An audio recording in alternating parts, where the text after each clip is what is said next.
Foreign policy at the turn of the century was characterized by three vastly different philosophies: Theodore Roosevelt's big stick diplomacy, William Taft's dollar diplomacy, and Woodrow Wilson's moral diplomacy.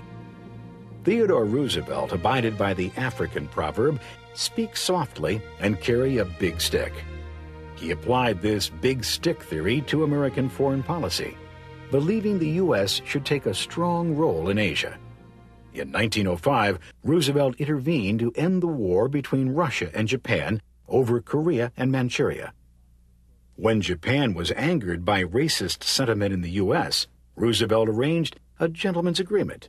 He would see that Asian discrimination ended, but in turn, Japan would have to limit Japanese immigration to the U.S.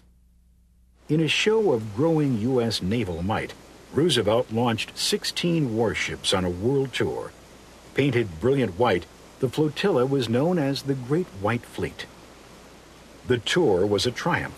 The U.S. was regarded as the most potent naval power after the British. In the interest of connecting the Atlantic and Pacific Oceans, Roosevelt turned his attention to a narrow strip of land in Colombia, the Isthmus of Panama. In 1903, Roosevelt's Secretary of State John Hay failed in an attempt to negotiate a treaty with Colombia for the land. But U.S. interests were not to be denied. Roosevelt backed a Panamanian revolt and negotiated for the Panama Canal Zone. Work began. Massive locks were designed to raise ships through the mountains and then lower them on the other side. 1.53 million cubic meters of concrete were poured, 70,000 workers recruited, and $400 million was spent. A marvelous engineering achievement, the canal was finally completed in 1914, just in time for World War I. In 1904, Roosevelt wielded his big stick again, adding a corollary to the Monroe Doctrine. Initiated in 1823, the Monroe Doctrine established a policy to limit European expansion into the Western Hemisphere. Roosevelt's corollary went further. It stated that the U.S. had the right to intervene militarily to keep European powers out of the Western Hemisphere. The Roosevelt corollary was exercised the very next year in 1905 in order to relieve the Dominican Republic's debt to threatening foreign creditors. In 1909, when William Howard Taft succeeded Roosevelt as president, he established a foreign policy encouraging U.S. investment in Latin America and China as a way of discouraging European investment. In contrast to Roosevelt's big stick policy, this new policy became known as dollar diplomacy. As a result, U.S.-owned businesses came to dominate the economies of many small nations in Central America, the Caribbean, and parts of South America. Latin Americans reacted with anger and resentment, but they were powerless in the face of the U.S. military. In 1913, Woodrow Wilson succeeded Taft as president. Wilson offered yet another approach to foreign policy.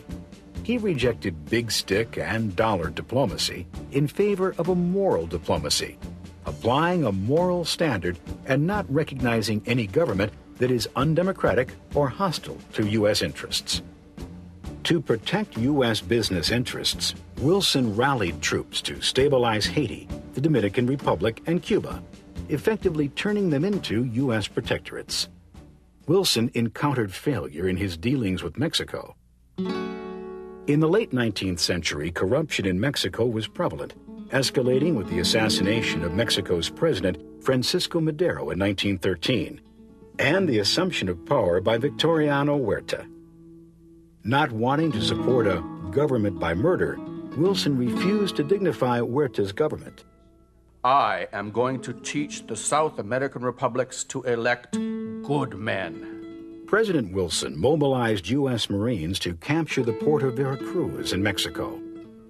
Although split over allegiance to Huerta, Mexicans were united in their opposition to U.S. invasion, and war was barely averted between the two countries.